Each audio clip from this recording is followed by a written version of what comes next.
Hello and welcome to NONI, Yanga's flagship talk show where we discuss the topics that you, our viewers at home, are talking about just a little bit louder. I'm Adesope Olajide, and today I'll be asking my guests if they agree that a woman who finds a man attractive simply because he has money is shallow. So who are my guests? Well, joining me today are blogger and creator of That's Music magazine, Francetta Evans, solicitor Jennifer Okafor, and presenter and blogger Natalie De Silva. Welcome, everyone. Thank you. Men, it doesn't matter if you're ugly, short, stupid, or old. Survey after survey tells us that if you're rich, women tend to overlook your negative physical attributes and find you attractive. Poor men, sadly, do not fare so well. Time and time again, the research shows men with low income do not float the female boat. It is, as the song goes, it's all about the Benjamins, baby. So what does this tell us about women? Are they shallow? Or are they simply following their inbuilt survival mechanism that tells them the best breeding partners are those with the material trappings of success, or at least pretending to have them? And if women are simply following their natural instincts when they hook up with these guys, does it prove the idea of romantic love is simply a social construct for women, just as many have argued that monogamy is a social construct for men? Panel, this is over to you. Do I go to Francesca first? Or yes, because I saw that little smile there. Is this question is it wrong to say women who go for men with money are shallow? Or? I don't think it's wrong, but it depends on your age, because every generation is slightly different with the way they approach relationships and falling in love and who they look for these days. Because a lot of women now are the breadwinners and making money, and then some men are looking after the children at home. Yep. But then both are breadwinners, and then both are looking at the children, and then both are breadwinners and don't have kids. So it really depends on the age and when you were born. So that's my answer to that direct question. Now, Jennifer, let me go to you. It seems that survey after survey, experiments after experiments keep pointing to the fact that women find men with money more attractive than men without. What does that say? Well, thanks very much. I'm not surprised that that is the result of the surveys, and it's not wrong. It's about if I have to answer that question about whether such women are shallow, yes, of course, in my opinion, they're shallow. But what I object to is the generalization by some men who thinks that every woman who loves men with money or who loves money is shallow. And you think about why are they that way? Yes. It is a social conditioning. As Francetta said, it depends on the generation as well. Maybe during the time of my own mother and my grandmother, they followed the tradition and the religion which says that the man is supreme. He has the duty of maintaining the family, and he does everything for the woman. So in those days, women were bound to go for the very rich ones who can actually help them to maintain their family. They were not encouraged to go and find their own income. Nobody cared about the talents that women had, and women like me in those generations who were prepared to go and make their own money and be part of it. As far as I'm concerned, for a family to work, for a woman to work, for a relationship to work, a woman must bring something to the table. What about the basic level of this type of survey, which just shows, like I've seen in France and the United States of America, where men who stand by a particular car, maybe it's a Ferrari, if it's a Lamborghini, acting like the car has been broken down and then asking for directions, ultimately asking for the lady's number, eventually gets the telephone number, but if it's the other way around, a Ford Focus and a short man standing by a broken down car, she will be happy to give him directions, but not so happy to offer a number. It doesn't necessarily go straight into the marriage, but it's just the basic communication. What is it about a successful man that makes it easier to pass the the contact telephone number, basically? Actually, that's a good point that you made. I feel like back in the day, a lot of women did go for men who were basically would be able to provide for them.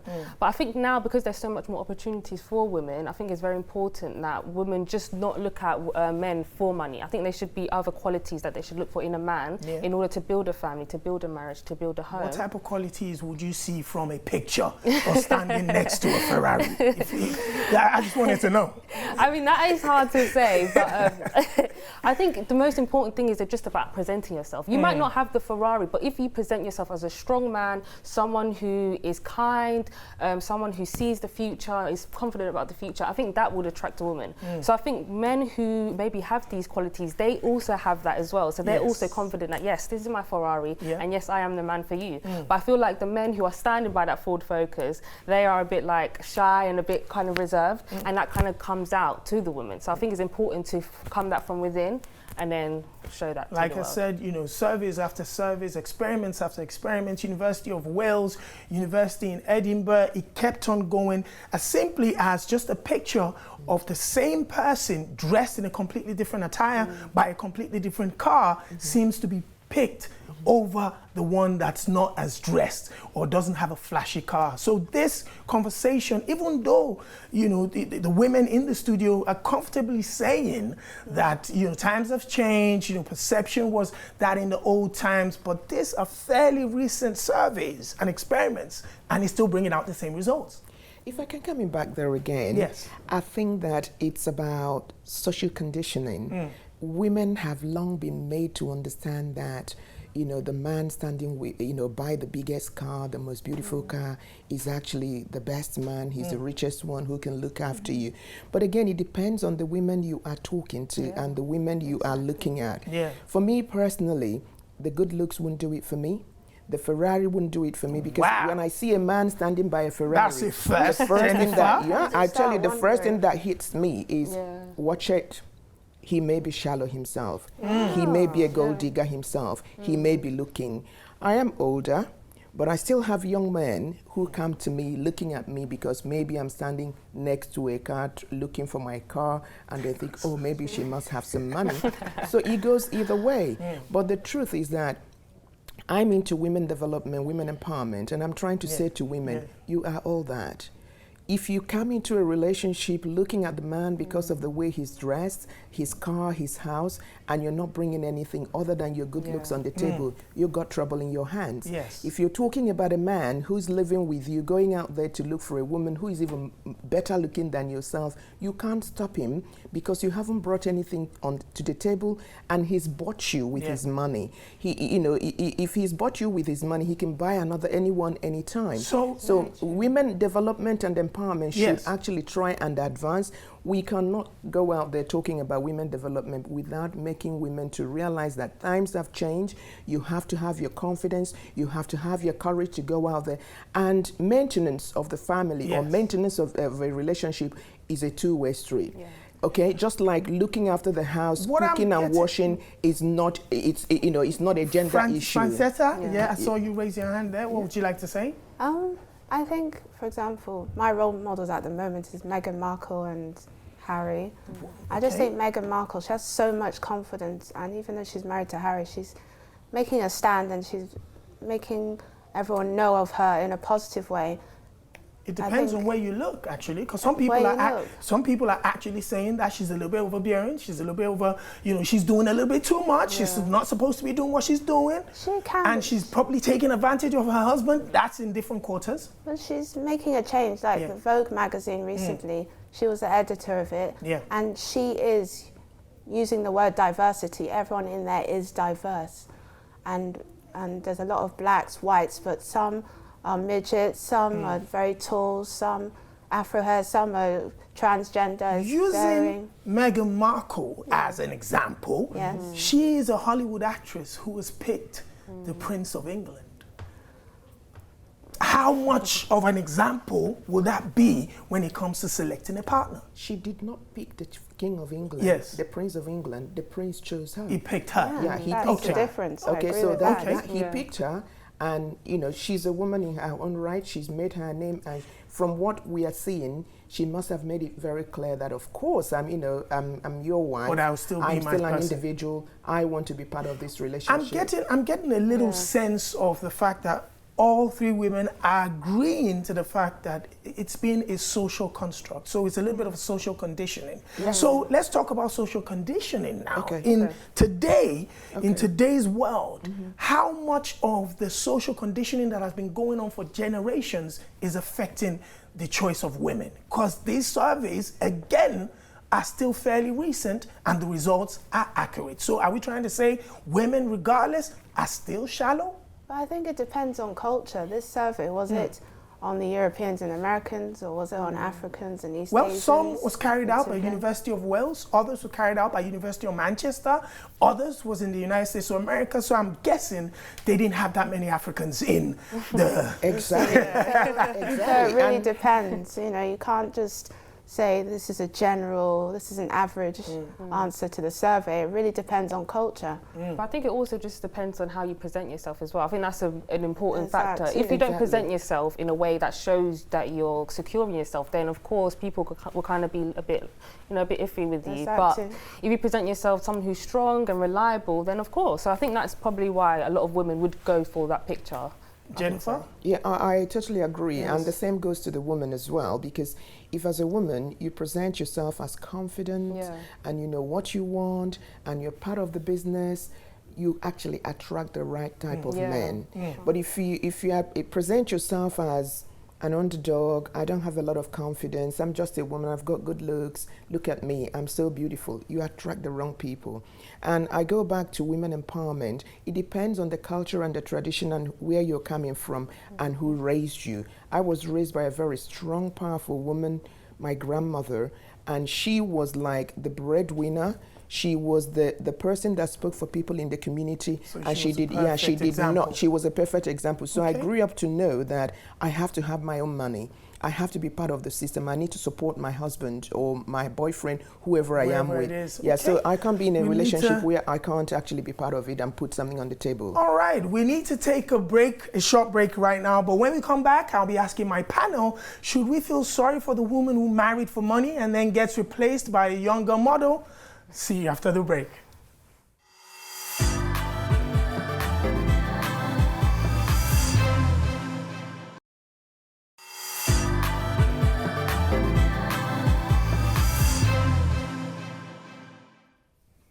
Welcome back to NONI with me, Adesope Olajide, and my guests, Francetta Evans, Jennifer Okafor, and Natalie Da Silva. Before the break, I asked my panel, should we label women who find a man attractive simply because he has money shallow? And now I want to widen our debate and ask, should we feel sorry for the woman who married for money and then gets replaced by a younger model? After all, if we accept the anthropological argument we posed in part 1, this is nature just simply ensuring that another woman benefits from the grade A breeding qualities of her rich and successful mate. Wife number 1 should have by now produced offspring that carries DNA, and she's ready to retire, most probably with a nice lump sum to set her up in her new life. Or do we feel more sympathetic to her plight due to her social conditioning? Let's hear your thoughts. I'll go to you, Jennifer, for this. Should we feel sorry for the woman who married for money and then all of a sudden gets replaced by a younger looking model? The answer is no. Okay. It's for me, if it was not about love, it was a business you went into. When you go into a business and the business gets into trouble, you move on to the next business. But if you haven't equipped yourself with the right skills, which will help you to continue in that business, then that is it. And one thing I keep explaining to women, my looks as a woman can be there for me for a time. But what I have here will be there for me for a lifetime. So if I go into a relationship because I think that I have good looks, and then the man has money, that money might go one day. And my good looks will also go one day. Have I put plans in place for when that happens? So if you go into a business and your business goes wrong, you move on to the next one. It's not for me to be sorry for you. You should have actually planned yourself very well. So if nice lump sum by the end of the day. Well, if you want to get that nice lump sum and he has it and you want to get it and the headache, fair enough. Because if you went in there beautiful and young, you must be aware of the fact that because he bought you with his money, a time will come when he wants to invest in something better and your looks are going. So you'll be ready for the next girl. Now, the conversation that we've had earlier, we've kind of come to a consensus that, you know, women that choose based on financial impact can be seen as shallow. However, we also agreed that it's a social construct. So if we agree that it's a social construct for women naturally to pick the obviously successful looking man, should we also agree that it's a social construct for most men to have, you know, have the fidelity issues and perhaps might be moving on really quickly to another woman, and maybe the woman that has chosen him based on his finance should feel sorry and kind of carry on with the relationship. Why is it always a woman? Some men choose rich women. Why is it? Okay. Yeah. Well, that has been proven as well. Times have changed as well. Not always the woman that's at fault. But we're trying to say, in terms of social constructs, some men are kind of wired to feel like they can have as many partners as possible, fidelity issues. So if it's okay for us to naturally believe a woman can choose a rich man, is it okay for the women also to naturally feel men really can't be fit, you know, it can't have fidelity problems? Well, that's a tough one, because you remember, a long time ago, it was okay for men to have more than one wife, and in some cultures, they still have that now. Currently, yes. So I think it's a very tricky one, to be honest with you. I think it just depends on the trust levels, because if you have the conversation and be like, you are going to be exclusively together, then it should stay like that. But if there are some monogamy relationships, polygamy relationships, where you can have more than one girlfriend, boyfriend, etc., I think it's just if you have that talk with each other and you explain, you know, the situations, the boundaries you want in your relationship, then I think that should be okay. If you go over that or you go somewhere else, then that's where I think the problem Jennifer, starts. I see you raising an eyebrow and a little bit of a smile as well. If the conversation was had at the beginning, since you chose me for money, I just want to let you know I might have other women on the side. You will be okay with that? I think I'll be okay with that, because my question all the time when you have these issues is, did you give the woman the choice? I need to be given choice. If you meet me and you say that there is a possibility that I might have another woman at some stage, you've given me the choice to make a decision as to whether I want to be in that relationship or not. But if you don't give me that choice, and then you decide that you have to bring in as many women as possible, or you know, have affairs, and every time you come home and say sorry. No, if I got into it with my heart, so I feel pain in my heart, and if that is your life, I should actually be able to give you the freedom to live the way you want, because that's not good for me, that's not good for the children. But do we accept that men are pretty much hardwired to do that? We naturally have the instincts to have more than one I think woman. it is natural. It is. I think it's natural. You I don't think so. It's a question of discipline. I mean, I've been to places, I've seen very nice guys. I would have ran away with them, and I've been to places where I've seen, you know, those nice guys have met very beautiful women, but they conducted themselves appropriately and they didn't run away with them. They didn't go after them. So it's a question of personal and self-discipline. If you're talking about it being a question of discipline, should it be should we put the same question to women who naturally, based on their instincts, will be attracted to a successful looking man? If we go back. Yes, Francetta, before I come back to you, What Jennifer. does a successful looking man mean? The one that's standing in suit next to a grey Ferrari, perhaps? But he could just be a driver. How do you know? You don't go up to a guy and go, hi, my name's da-da-da-da. Oh, are you rich? You don't just do that, do you? It's based on what they see visually. And again, I hate to go back to these experiments who have proven successful over the last couple of years, in the sense that women have chosen men that appear to have money in their pockets. So if he goes to the Hilton Hotel, Harrods, Harvey Nichols, he might just be walking in there. He might just be, so we should just follow them in those stores and just... And that's that. Just hope and pray and then just marry one of them. Is that how it goes? Well, that's the perception that they're giving out. Jennifer, what were you about to say? Well, I was trying to talk about this natural instinct. It is natural. It's not natural. It is just that the society, traditions, cultures have made women to believe that they cannot earn a living and that a man who can look after them is the one who is rich. But things are changing. We need to begin to accept that it is really not that way. Women are working harder, they're making money, and there are men as well who are looking for rich women too. Yeah. So the only thing is that, society has got it in their heads that, women always go after rich men. But I think the sooner we begin to say to people, it's not all about money. Remember, the scripture says, man cannot live by bread alone. But not only society have kind of gotten into people's heads. Science, the surveys, the experiments have shown that this is how women are thinking. I am not a scientist, but I know that when I set out to actually have a decision or finding on something, I will work in such a way that I get the result I want. And I keep saying to you, I don't think that such researchers have met women like us and asked us what we want, what's going on in our minds, why I have met a nice looking guy like you on the street, standing by his Lamborghini, and I walked past and I'm talking to the other guy on the street, who I think, looks a little bit tattered, because shoes for me, torn up. It's not about 5'2" inches it's not tall. about the hasn't good had a shave in looks, about a week. It's for me, it's the man who is courageous enough to approach me, and he has the prospect. Because if a relationship is based on love, it is the biggest foundation you can have. And once there is love and you understand each other, your pain is her pain, her joy is your joy. Whatever you want to achieve in life, you can achieve it because you're a team.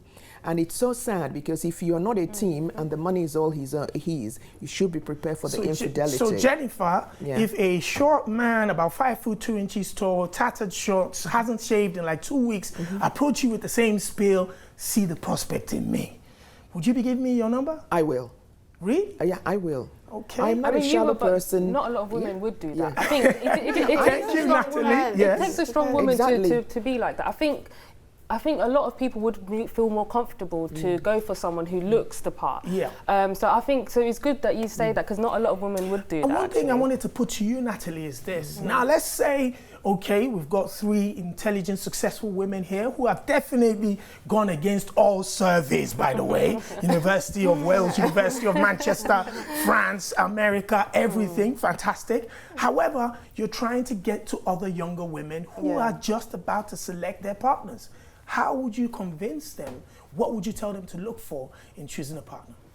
First and foremost, I would tell any young woman to first not look at in terms of what he has, look at his heart first of all, because at the end of the day, it's like what you were saying, it's something on the inside will last forever. What you have can be going the next day. So it's important to look at that, and also someone who can raise a family with, because a lot of women do choose men who are wealthy, but then when it comes to having children, they're not there, they can be abusive, emotionally, physically, all of that, and it becomes apparent that they didn't think this through whilst they were dating or courting. So I think it's important to really get to know someone, see how they're like, see their values, because when you're dating someone, you can be able to see, is he kind of a flashy person, does he like to spend money and stuff, and you would know this. I think a lot of women just kind of block it out. I mean, I won't lie, I would do that too. Like sometimes there would be red flags and I would just not take it in because I like the look of him. And I've learned that it's not good to do that because there's complications that come. It's just something you don't want to do. And quickly, I think to do what you suggested, you have to quickly meet the person physically if you're doing this through online dating or apps. I don't know what quick is quick, but you need to quickly meet the person in a cafe or restaurant or something to get to know them and everything. Because on an app or online, how do you know if he's a really loving person? You can write a whole lot of stuff, but then when you meet them, they could say they're George Clooney or they're Idris Elba, and then they're actually someone that looks like from a homeless shelter or something. People, you don't know the truth on these sites. Well, Thank you very much, ladies, for your interesting points, although against all researches and experiments. That's it from me, Adesope Olajide, my fantastic guests, Francetta Evans, Jennifer Okafor, and Natalie De Silva. And thank you for joining us. And don't forget, every episode of NONI, past and present, is online at yangatv.com. So wherever you are in the world, you can see this show and other great content from Yanga. We'd also love you to join in our conversations at NONI Chat on Instagram, Facebook, and Twitter at Yanga_TV. The best comments win a NONI mug. Join us again soon for more entertaining chat. Until then, it's goodbye for me.